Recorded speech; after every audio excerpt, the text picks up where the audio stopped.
Hi everyone, Angus here. I'm here with Hazel, and I'm going to be asking Hazel some questions about our new online course, Performance Hacks, aimed at optimizing performance in climbing. I'll be throwing Hazel some questions to find out why performance psychology matters, how this new course, Performance Hacks, might be of interest to anybody listening, and what tips we can take away today. So, Hazel, the name of the course is Performance Hacks. Why Performance Hacks? So we came up with the concept of performance hacks because we like the definition of hacks as kind of a clever tip or technique for doing or improving something.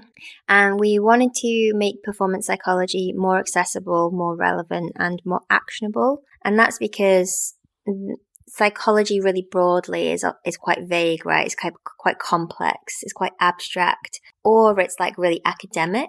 And a lot of psychology literature it doesn't feel that relevant. It feels kind of dry.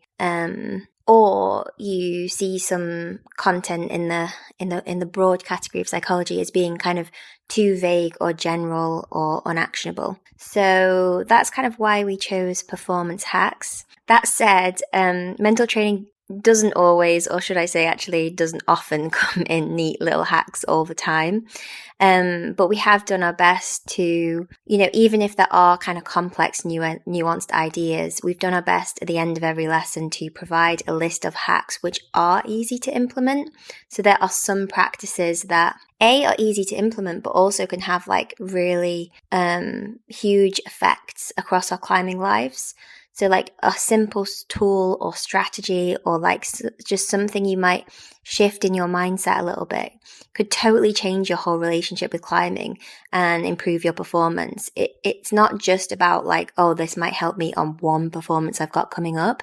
This is like, oh, I'm actually going to kind of like level up my climbing in this wholesale way by implementing some of these hacks. Like a simple example of a hack that's just like really useful for kind of project climbing would be first person rehearsal. So people often think of this as visualization. And really what we're doing there is like practicing the moves in our heads over and over again so that we can better learn the movement, feel more familiar when we're on the climb, feel more present and connected when we're on the climb, but also so that we can practice a climb in like the psychological state that we actually want to be in when we climb as well. And so there's some nuances even around that hack, which is probably one of the more actionable hacks in the course. But that's like a really powerful tool to use, and it's easy to action, and it could have like huge effects on your performance. I see. So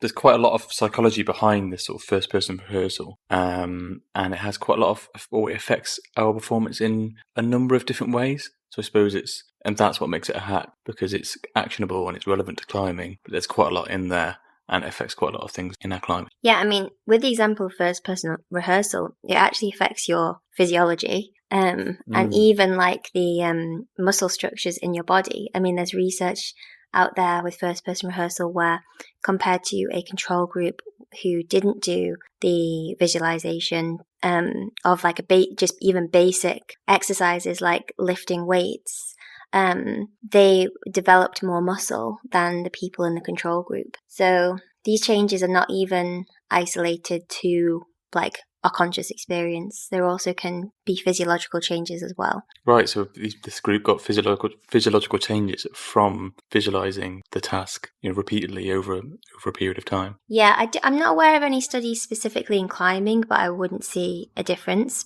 Or I wouldn't know why there'd be a difference. But yeah, there's actually really cool research in that area. Obviously, not all the hacks are also making our muscles stronger. That one is kind of unique in that way. But yeah, and I mean, to be fair, I mean, like there's some of the mindset hacks you could say some of them are sort of less hacky, and maybe we can talk about some of them later. But those hacks that are a little less discreet often are really powerful. So like a small shift in your mindset could really change just how you feel as a climber day to day in all your performances, not just like big projects or big goals. Okay, so you said that not all the hacks are quite like that. So when we're talking about mental training for performance, what does that look like? normally? So in general, like, what does mental training for performance look like? Yeah, what can we expect to see as climbers if we're looking at this course? What is the content of the course, or what does that look like in practice? Yeah, I think that's a really good question because it's quite hard sometimes for people to visualize what mental training actually looks like. But, for example, when it comes to mindset, which is maybe one of the more nebulous concepts in mental training, just making a small shift in your motivations, for example, could be really helpful. So you could reflect on what motivates you and the different types of motivation, and we lay out what those different types of motivation are in the course. And it's really clear from the research that a type of motivation called intrinsic motivation is much better for performance. There's much better performance outcomes when you're intrinsically motivated, and that's because we feel more present, positive, connected when we want to engage in the performance for the performance's sake, not for kind of rewards that happen after the performance is over. There's a lot more to it than that, but that's sort of a brief explanation. And so, like, if you kind of reflect and go, actually, I'm quite extrinsically motivated, which means I'm quite interested in the rewards after the send. For example, maybe like praise from certain people, social validation, or even just like feeling really good in yourself and feeling really satisfied in yourself could be a real drive for you. And there's absolutely nothing wrong with any of those things. But when we don't want to be with the challenge enough and we're not intrinsically motivated enough, that can become a barrier to performance. So even just reflecting a bit on motivation, and that might look like just self-reflection. It might look like chatting to your friends. It might look like journaling. It might look like doing some of the meditations that we have in the course associated with motivation. So that's one example. It could be about training your ability to be present in the moment. So it could look like doing some attentional control exercises, some meditation, practicing certain tools in the moment when you're climbing or before you're climbing. It could be implementing a pre-performance ritual before you're climbing. It could be goal setting, or even just simply setting an intention for the day. Like, loads of us just go climbing without really making a commitment around what we actually want to get out of the day. So even just setting an intention can be a form of mental training. So, like setting an intention or goal setting, like some of these things are things that climbers are doing already. Yeah, definitely. Yeah. Like, I think some people think that they just don't. I think psychology's got this weird like characteristic where, because it's everything, like it's literally our entire world is our minds, right? Take our mind away and then we're just like a lump of rotting meat on the ground, aren't we? Like, our mind's everything, that it can easily become nothing. Yeah, If that makes sense, it's like such a kind of like, this is the world, that it then becomes so overwhelming to think about. That you're then like, well, I don't do that. I don't engage in any of that. That's not for me. I focus on physical training. That's what it's all about. Is that because to talk about mental training is just too vague? Because if everything's kind of our psychology in some way, it doesn't really mean anything to specify psychology. Yeah, I think so. Yeah. I think it's just the nature of conscious experience. Like, not to get too philosophical, but like, we don't have a theory of consciousness, right? So, these are things that we don't think about. We're so living in the material world that most of us don't ask questions about consciousness and stuff, but there obviously is an extremely unique feature of conscious experience, and it makes it really difficult to talk about it. Like, I don't know what's going on inside your head, but we can both talk about the material world in front of us, right? But that said, there's definitely stuff that climbers are already doing. It's just they might not call it that. So just making a plan for your year, and thinking about certain things in a certain way, doing things that help you feel more confident and positive, planning your day in a certain way, thinking certain things before you climb, doing certain behaviors or routines before you climb, talking to your friends about what you're thinking and feeling before you climb. These are all part of mental training and part of the sort of the psychological side of climbing, and a part of what you might call your mindset. So climbers are already doing a lot of the things that we talk about in this course, but like most things, it helps to have expert guidance if you really want to optimize what you're doing. I mean, lots of climbers already do physical training without using a coach or a training plan. But if you really want to optimize that and you really want to leverage your physical ability for climbing performance, you get a coach and a training plan, or you do an online course or whatever, right? So it's exactly the same for mental training. So where do people go wrong if they don't have expert guidance? Yeah, so there's some common ways where people go wrong. I mean, the first and most common way is that people don't pay mental training enough attention. So although they might have some habits around mental training, they probably don't have kind of reliable, effective, structured, and familiar habits around mental training. They're probably not kind of thinking about it as much as their physical state, like muscle strength and fitness. The other thing people do is they really neglect mindset. So although they might be doing some things in the moment, like maybe using breathing tools, something like that, they're not really reflecting on like the deeper mindset issues that might be at play. And the mindset is maybe more powerful than anything else in mental training, maybe. And that's because what our mindset looks like can be like a real barrier to performance. So, for example, when I talked about motivation before, if we're very outcome oriented, if we're very extrinsically motivated, that's going to have like a pervasive effect on our performance. And if it's not balanced or it's not tempered or you don't reflect on that, then it could make you often very distracted when you climb. The other thing that people commonly do is that if they engage in mental training, they might do so only when something is wrong.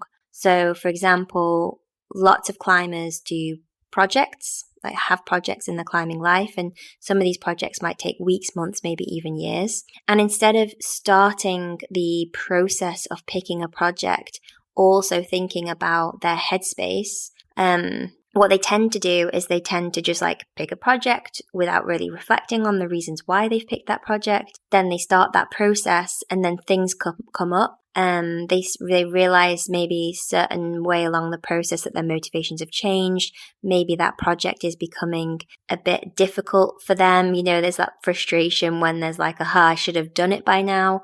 And all of a sudden their mental game is the real limiting factor. And so they've basically only started adopting some mental training tools when something is wrong, when something kind of needs to be changed. Whereas if they engage with mental training right from the start of the process of picking the project, then they would be able to be more preventative around having their psychology be a limiting factor for them. So really, like, the biggest error there is actually just not making mental training something that's integrated within their climbing lives and part of their training in general. So it's this thing that they might add in to kind of like remove a barrier when it becomes one, but it's not something they're actually looking to optimize in the same way that they would with physical training.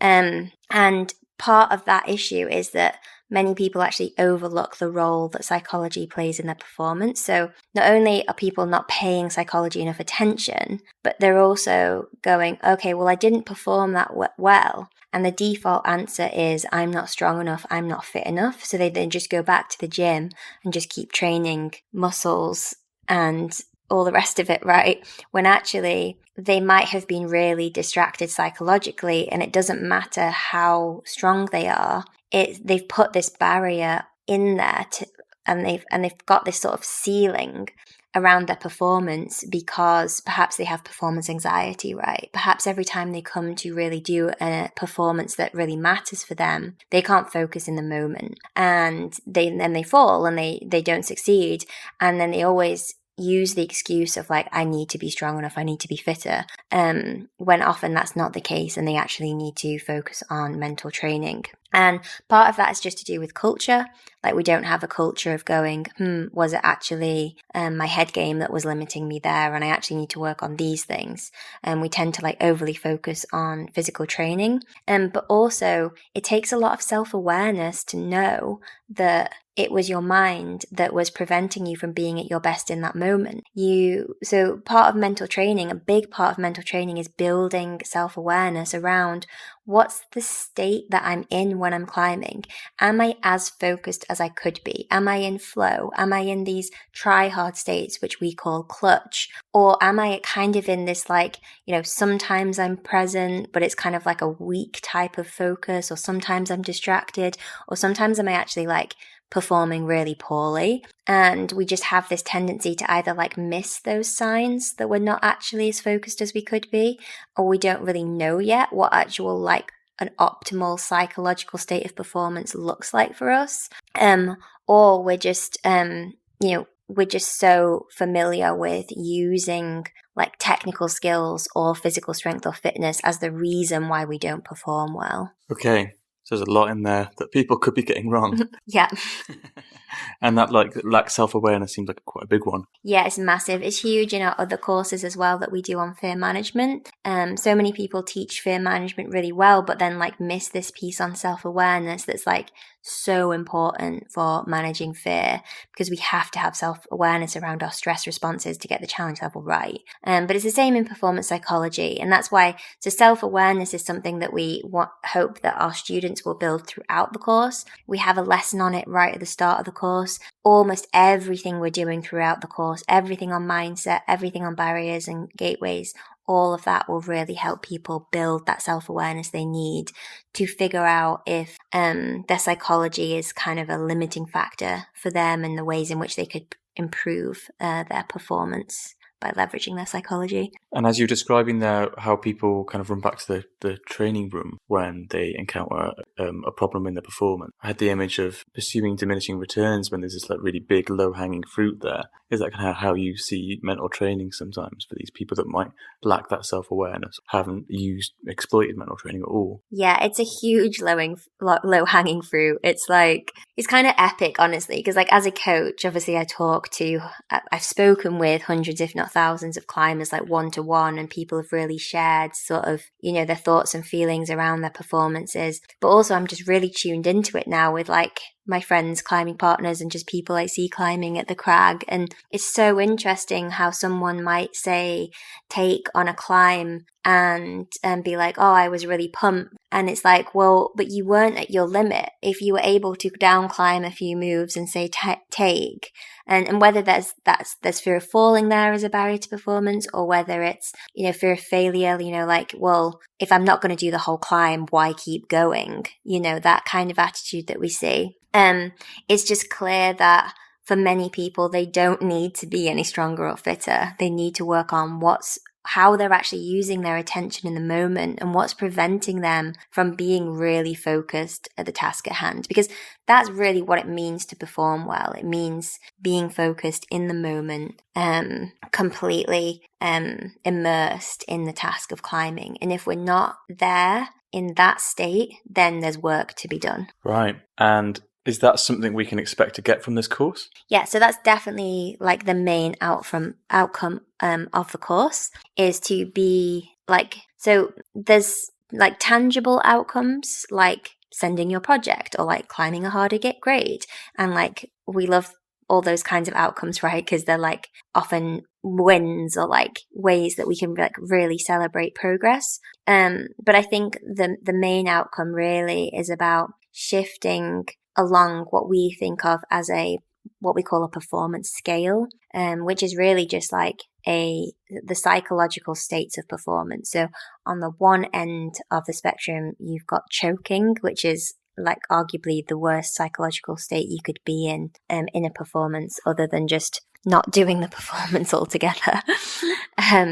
And that usually happens in high pressure settings, and it's worse than distraction because you actually start to find easy tasks difficult, or tasks that you normally find easy difficult. And it's a common term in sports psychology, and lots of professional athletes do it at some point in their career, usually when lots of eyes are on them. And then at the other end of the spectrum, we have flow, which the literature kind of says is the most optimal state of functioning that we can be in. But we also have included clutch, which is not a undisputed term in sports psychology. It's definitely a little bit contentious, and there's not as much research behind clutch as there is behind flow. But we've included it in the course, and you can call it whatever you want, right? But we've defined it in the way that the literature does, and it's really more of a effortful state compared to flow. So flow is characterized as being somewhat effortless. And when climbers experience flow, they often describe the task or like their project or the climb as being a lot easier than like it should have felt or it had done in the past when they weren't in flow. So flow kind of, it feels like flowy, automatic, like you're really immersed and you're really focused, but there is this kind of sense of effortlessness a little bit. Whereas clutch is like those muerte, try hard, like you're on, you're off, and I actually love being in both of those states climbing. Like there's something beautiful about making something feel all flowy and having that like perceived effortlessness there, because it's still challenging, it's still hard, but there's that perceived effortlessness. And then clutch obviously is that try hard, but I actually really enjoy being in that state as well. I'm thinking power screaming every move. Exactly, yeah, lots of power screams. And basically, the thing that's common between flow and clutch is that these are two states where we are very focused. We're not just present. This is not just like climbing mindfully. We are very, very focused and immersed in the task. There are no other thoughts about anything else coming up for you when you're in flow or clutch.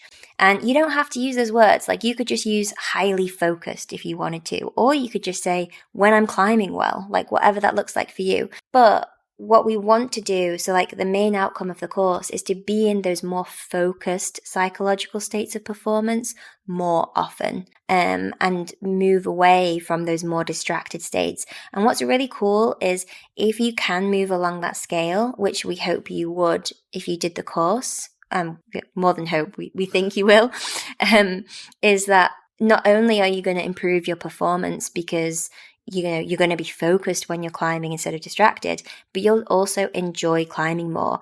And it's not just about like having fun and enjoying, which obviously is really great, but like when you're like on a climb and you're like trying your absolute hardest and you're in that clutch state, those are experiences you just don't forget. They like properly stay with you. They're some of the best experiences you've ever had.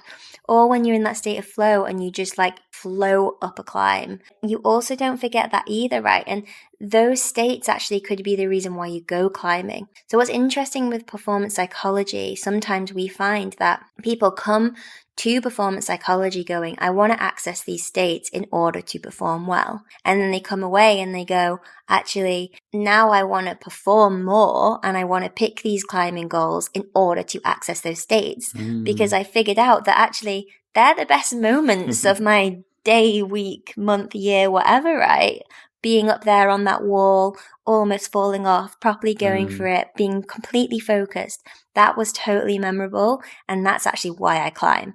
So whatever your kind of main outcome, from my perspective, it's like a win-win. Yeah, I see. And that was really resonating with me as you described those flow experiences, and I'm sure it's resonating with like our listeners. But I was interested in the language there. We said we could access those states more often by engaging in performance psychology and leveraging our psychology. But is that to say that we actually can control being in them or not, or is it random? Yeah, so this is a really common way of thinking. And this way of thinking is actually, it's so common that it's actually in like really high level athletes as well. There's this idea that flow happens randomly, like those like really kind of beautiful days where you just perform just epically well. Like you can't engineer that, like that just comes, you can't catch it, and there is something to say around like you don't want to try to be in flow, like you don't want to force flow, but what you want to do is you want to create the conditions where flow arises, or like where you can access it. So that's about removing barriers that get in the way, that prevent us from accessing flow or clutch. It's about maximizing the like conditions in either our minds or in our environment or the people that we're with to facilitate accessing flow. It's kind of like, growing a plant, right? You don't take the seed and like force it to be bigger. You create the conditions for growth. Probably a really bad metaphor, but it's so I can see why people say you can't engineer it, but it's also not complete fluke or complete luck either. Like there are reasons why some people are able to be really focused when they climb, and there are reasons why some people aren't. And those are things that we can change. Okay. And last of all, can you take us through the structure of the course and what's in it? Yeah, of course. So first we have a chapter called Foundations, where we kind of introduce you to the course and the relevant concepts. We have a lesson where we define the terms, some of which we've already talked about in this podcast. We have a whole lesson on flow as an optimal state. We also put performance psychology in context straight away, and I have a lesson where I walk you through a climb that I did called Muy Caliente, and I talk about all of the different types of mental training that I used in order to climb that route. We also have a lesson on self-awareness, which we've already talked about in this podcast. And we have some practices that you can implement right from the start, and you'll continue to implement throughout the course and hopefully after the course. Then we have a chapter on mindset. We talk about what mindset is, and then we talk about mastery, personal responsibility, growth mindset, positivity, flow mindset. And that will be your chance to kind of reflect on your own mindset and what you would like to change about your mindset. And what's cool about this course is that a lot of the content in the next two chapters, which are called Barriers and Gateways, also contains content about mindset. So throughout the course, you'll kind of be learning more and more about your own mindset and how you'd like to change it. So then, the next chapter is called Barriers, and barriers are what we call barriers anything that's kind of like a distraction or prevents you from accessing those optimal psychological states of performance. So fear is a massive one. We have a whole lesson on that. We talk about expectations, social comparison and validation, attachment, and overthinking. And then the next chapter is gateways. And so gateways are anything that actively facilitates performance and accessing those more optimal psychological states of performance. So we have challenge, skills, balance, which is one of the dimensions of flow, and it's pretty important. It's sort of like a bit of a deal breaker condition really for accessing those optimal states. Motivation, presence, confidence, letting go, goal setting. So basically the idea is like if you can maximize and optimize all these gateways, you're setting yourself up really well to perform a lot better, especially if you've already removed those barriers to performance. And the next chapter is called Mind Tools. So Mind Tools are things that you can do in the moment in order to optimize your performance. So things like anchoring tools, breath tools, visualization, gratitude. We have some tools from CBT in here, positive self-talk and mantras, resetting, and cues. And then the final chapter is called Perform, and really it's about kind of like bringing everything in the course together to help you integrate mental training into your life. Perhaps you'll create a mental training plan. We have a lesson on pre-performance rituals. We have a lesson on what you might be doing mid-performance. We have a whole lesson on projecting, so how to think about projecting through the lens of mental training. We have a lesson on integration and training. What mental training you can be doing, how to decide what to focus on, and then, just some final lessons to wrap things up. So it's really not a dip your toes in course, it's kind of in depth. It's really in depth, yeah. We don't do things half-heartedly here at Strong Mind. It's really funny, when I started writing the course, I was just like, oh, this will be a short course, and then I just realized actually I wanted to make the best course that I could, the sort of the most life-changing course that I could. So not just helping people climb a bit better, but we've had such good feedback from the Strong Mind and Flight School courses where people have gone, actually, this has really changed my relationship with climbing, or this has even helped me other areas of my life. And I kind of wanted to match that or even up it. So yeah, we've been hard, haven't we? Yeah. So do people need experience coming into this course, or is this for kind of more experienced climbers anyway? Like, who's this course for? Yeah, so this is really for any climber who kind of cares about their performance, and that's really whatever grade you're at. We're really not like gradist or elitist, are we, at Strongmind?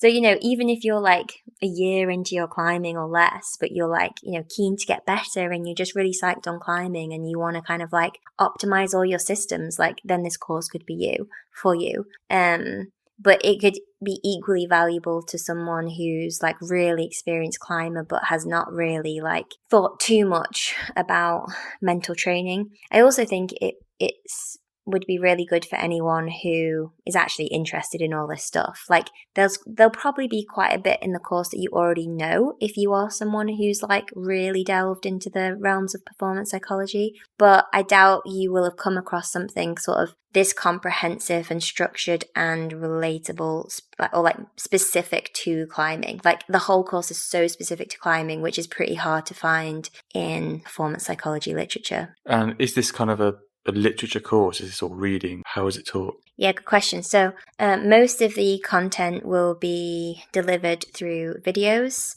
but you can also listen to just like the audio of those videos if you don't want to sort of be still, and maybe you might get sick of looking at my face. I don't know. But there's also text in there as well. We also have subtitles for the lessons as well, because we know that a lot of people who come to our courses have got English as a second language, and sometimes it's easier with the subtitles. And there's also like PDF downloads, meditations, worksheets, practice sheets.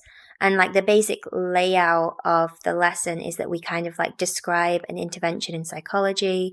So for example, like, I don't know, mastery, for example, like a concept or an intervention. And then we kind of talk about like its relevance for performance. And then we lay out a list of hacks at the end so that you can implement those hacks to optimize performance. And then we also have some practices. And then we often have case studies as well from either us or other climbers to help you see examples of the content. And then right at the end, we have like a list of resources and references to scientific literature. Great. Well, I feel like we could do a podcast on any one of the concepts that we've raised in the past half an hour. Just last of all, when will this course be available? Is going to be released on the 26th of June, and those people who are on the wait list get first access, so we'll release the course to them a day earlier on the 25th of June. And the other courses that we've done, especially when they've been launched first time around, have sold out in a few days, because basically we should probably explain that it's like a live launch, which means that although you'll get access to the course for as long as we're a company, and we can guarantee 3 years access, just in case you're worried that we won't be a company that long. We are going to help you and support you through the content over 6 weeks. So it's one chapter per week, but you don't have to do it in that time. Basically, you'll get more out of it maybe if you do keep up somewhat. And we'll have a Q&A call every week as well. So there are definitely like tricky ideas in psychology. It can be really helpful to chat about it. So we'll have a call every week to discuss the content. Okay, great. So 6 weeks of support and at least 3 years of having a course. Yeah, so if you're interested at all in the course, join the waitlist. We can put a link to that in the episode notes. And the main benefit of joining the waitlist is that you'll get first access to the course. But we're also going to be sending out a bunch of emails this week and next week with sort of information about performance psychology. We're going to share more content from the course. And basically, we'll just give you a bit of a better idea about whether you want to join the course, and you'll probably learn something as well, even if you don't end up doing the course. So nothing to lose there. And then if you want to ask us any questions, you can just email back to those emails, and then we'll be happy to answer any of your questions about the course and the content. Great. So for questions, we can join the waitlist and then just reply to any of those emails. Yeah, and you can also just get hold of us on our social media or anything like that as well. Great. Okay. Well, thanks, Hazel. I'm really excited. Yeah, I'm really excited as well. Thanks, Angus.